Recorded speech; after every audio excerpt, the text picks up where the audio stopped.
Good morning, all dignitaries and my dear young ladies.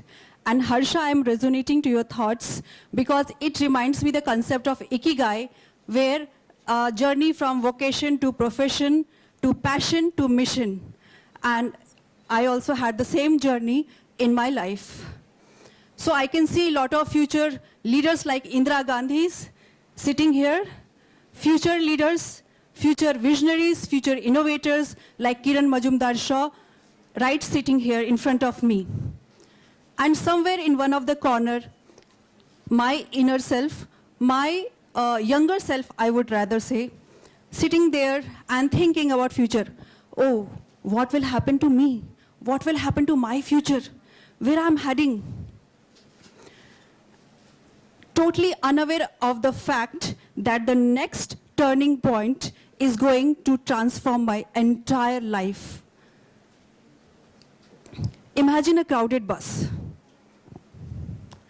A teenage girl clinging on a metal rod for balance, totally exhausted, tired. That teenage girl was me, surrounded with sweaty bodies, no space to breathe. I was born in a middle-class family with 4 siblings from a small village from Madhubani district, Bihar. My father was settled in Lucknow and we were working from there. So, my mother was illiterate, but her dreams were not. And she had placed all her dreams on me. As educating a girl child in those days was rebellion. It was not considered normal. She had placed all her dreams on me, that one day my daughter will bring her dignity, her own voice, freedom, and she will be financially independent. All those things which she never had in her life. While the bus was moving forward, I was just thinking, and I was dreaming daily, one day I will drive my own car. I will escape this middle class grind. I will be queen of my destiny. Someone said, CA is the king of commerce, and I wanted that crown for me. And here's the first fall. I was studying on a rooftop room, 45 degrees Celsius temperature in Lucknow in those days, in peak May, April, May, as that was the only peaceful place in my house. I went to Delhi for completion of some CA final coachings. My small town was not offering in those days. And then I appeared for CA exam at the age of 21. And to my surprise, I failed, not in one subject, but in all 8 subjects. Something shattered inside me. Life always had worked in first attempts. I never faced that kind of failure in my life. I was just drowning in trauma. That sleepless nights, studying on a rooftop room felt like bhatti. All those years of efforts collapsed with one result. Relatives started saying, oh, forget about this village. In the entire Madhubani district, there is no girl chartered accountant. You have chosen a wrong path. Leave that. Not for you. You cannot do this. Ladies and gentlemen, they were not cruel, they were practical. But practicality had a hidden message. Stay in your lane. Don't aim too high. Know your limits. You can't do this. And sometimes, word does not doubt you loudly. They doubt you politely. And if I would have heard and listened to those people, my story would have ended right there. When I saw my mother's eyes, I felt more than hurt. But here's a surprise. She said, whatever happened, happened for good. Next time you have to appear and you will bring a rank. I nodded my head, but then I was thinking, Ma, I'm struggling just to pass and you're thinking I'm a rank material? But then I could see that she was able to see some better version in me which I was not able to see for myself. She had no ideas of any rank or qualification, but she knew only one thing.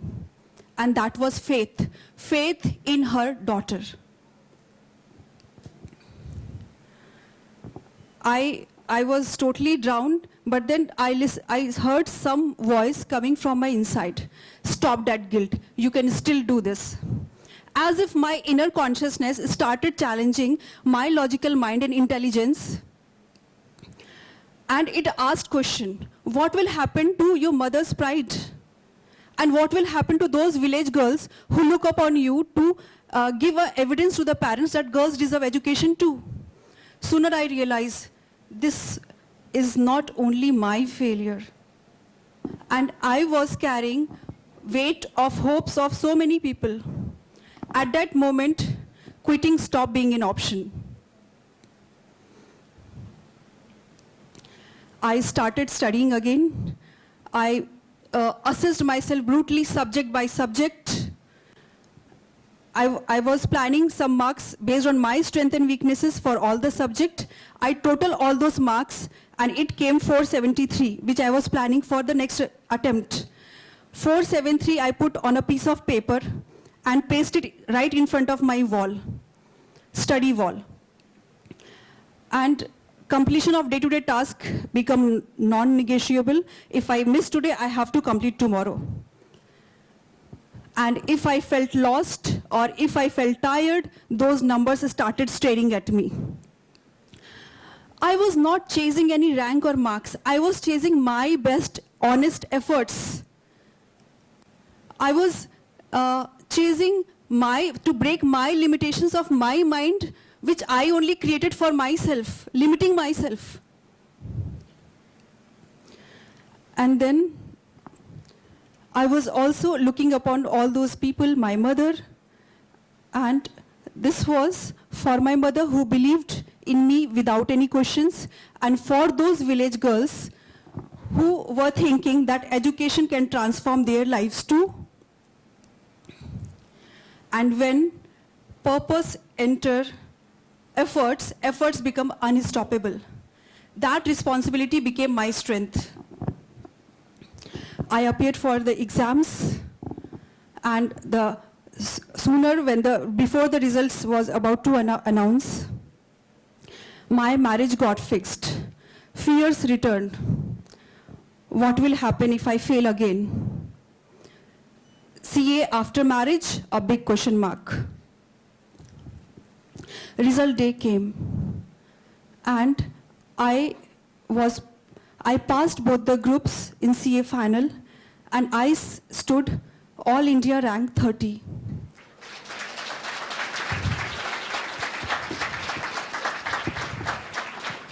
That day, I understood how to turn impossible to possible. And if you are wondering that what is the miracle, what is the magic to turn that, there is no magic. It was only 3 simple truths which I followed. First, have a crystal clear, profound goal in your life. The moment we have a focus, a goal, our mind stops wandering. As Vivekananda said, take one idea and make that idea your life. Just like a rocket which knows and locks the target just at the time of launching. Second, believe in yourself. There is a powerhouse in all of us. We need not create it. We just need to remember it. Third, trust the process. Hard working and discipline are non-negotiable. There is no substitute for that. 3 Ds goes together: discipline, dedication, and determination. Discipline with consistency is the most important element for any success. I was working honestly with my strategies and with consistency, and life rewarded the process. After All India rank 30, I was on cloud 9. Now nothing can stop me. I was selected by premier companies for campus recruitment. In those days, it was a very big thing, and I was very happy. And life intervened. I got married, and my father-in-law was battling with cancer. So I chose family over campus recruitment.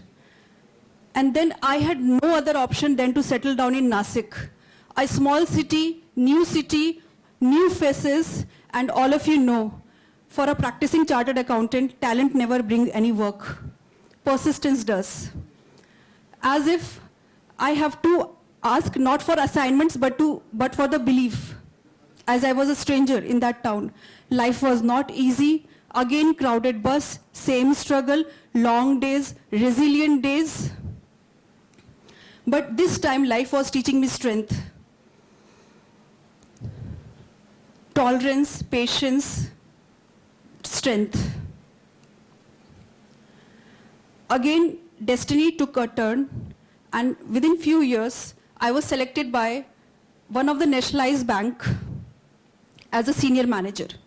Back then in my village, I became a hero because securing a sarkari job or a government job was a great achievement in those days. In next 15 years, I got all promotions. I have seen all the highs of life, good lifestyle, all luxuries in my life, foreign traveling, promotions, home, my dream car, everything came effortlessly. I was on top of it, whatever society calls as success. But behind those numbers, I was also disturbed by a bitter truth. My own banking fraternity people I had seen struggling from stress, depression, committing suicide. Outside the bank, children at the age of 14 and 15 attempting suicide. People struggling with stress, depression, homes collapsing, families breaking. I was just asking a question, where as a society we are going now? Heart attacks no longer at 50s but started at 30s. Why successful and powerful people are also unhappy today? And one question struck me lightning. Is this the success? The answer was no.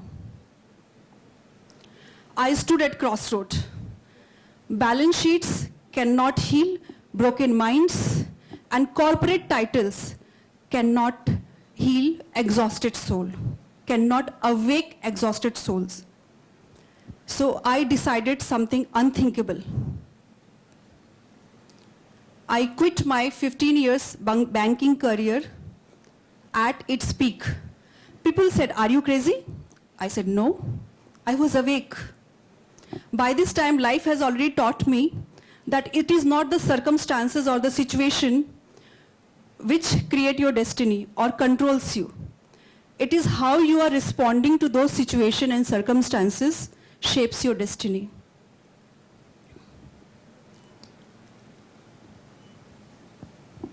I quit my job, and now I no more do any tax planning, financial planning for any institute. I help people reclaim themselves. And if you are thinking that your story is different from mine, yes, it is, but your pain does not. Crowded bus, silent tears, feeling of not being enough. Raise your hand if you have failed big in life. Students, raise your hand if you have failed in some exam. Ladies, raise your hand if you have carried everybody's expectations and burden on your shoulder. Professionals, raise your hand if you have seen those burnouts in your career. See, you are not alone. There is no harm in falling. But if you don't rise and stand today, no force in universe can help you. Because life is the greatest teacher, and you are the creator of your destiny. You are the author of your destiny. The moment you are awake, your life will stop, your destiny will stop being written by the circumstances, and you will be master and creator of your destiny. I'd like to end up with these lines. कोशिश कर हल निकलेगा, आज नहीं तो कल निकलेगा। अर्जुन के तीर ससद मरुस्थल से भी जल निकलेगा। मेहनत कर पौधों को सींच, बंजर जमीन से भी फल निकलेगा। ताकत दिखा, हिम्मत को आग दे, फौलाद के सीने का भी बल निकलेगा। जिंदा रख दिल में उम्मीदों को, गरल के समंदर से भी गंगा जल निकलेगा। कोशिश कर हल निकलेगा, आज नहीं तो कल निकलेगा। Thank you.